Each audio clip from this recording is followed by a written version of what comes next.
Hello, welcome to the story of the real Candyman killer.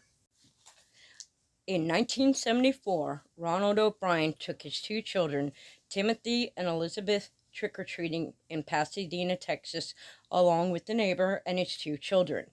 After visiting a home where the occupant didn't answer the door, the children grew impatient and ran ahead to the next home, while Mr. O'Brien stayed behind.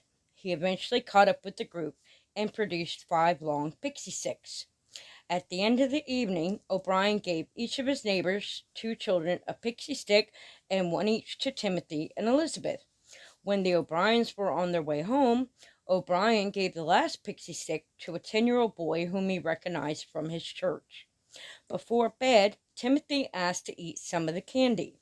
Timothy supposedly wanted the pixie stick and had trouble getting the candy out of the straw, so his father helped him open it.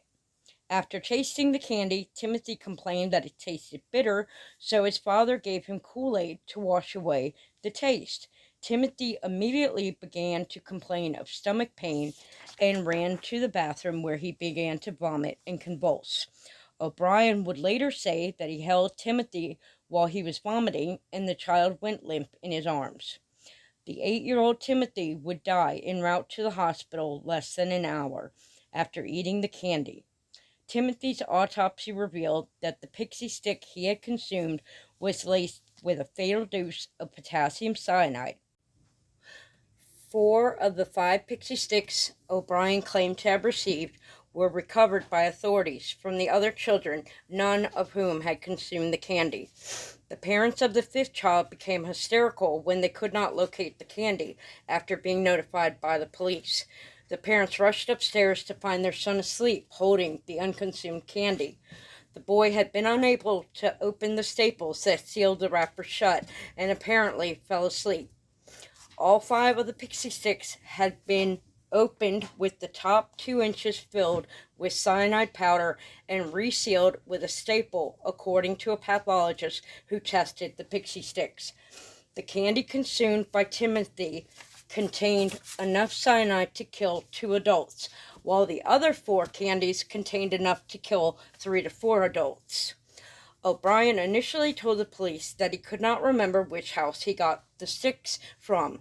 However, police became suspicious because O'Brien and his neighbor had only taken their children to homes on 2 streets due to the rain.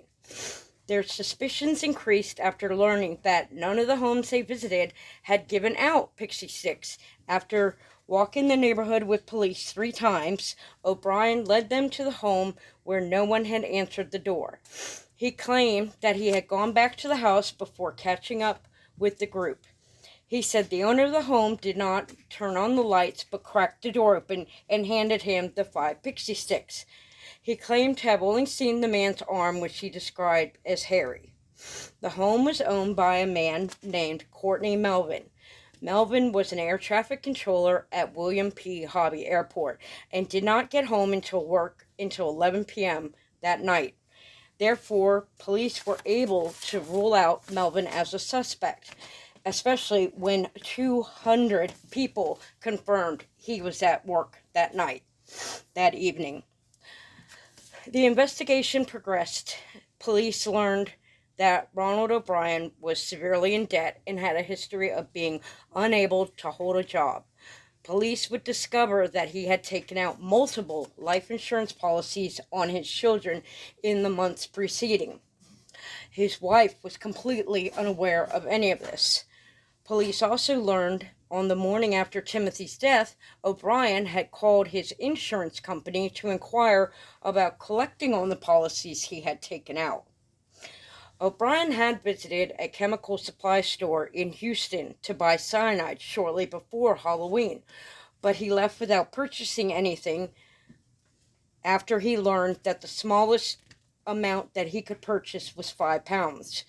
When police learned of this, they began to suspect that he laced the candies with poison as an effort to kill his children to collect on their insurance policies.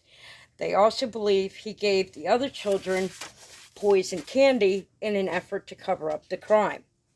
Police repeatedly questioned O'Brien, but he maintained his innocence after his wife testified against him.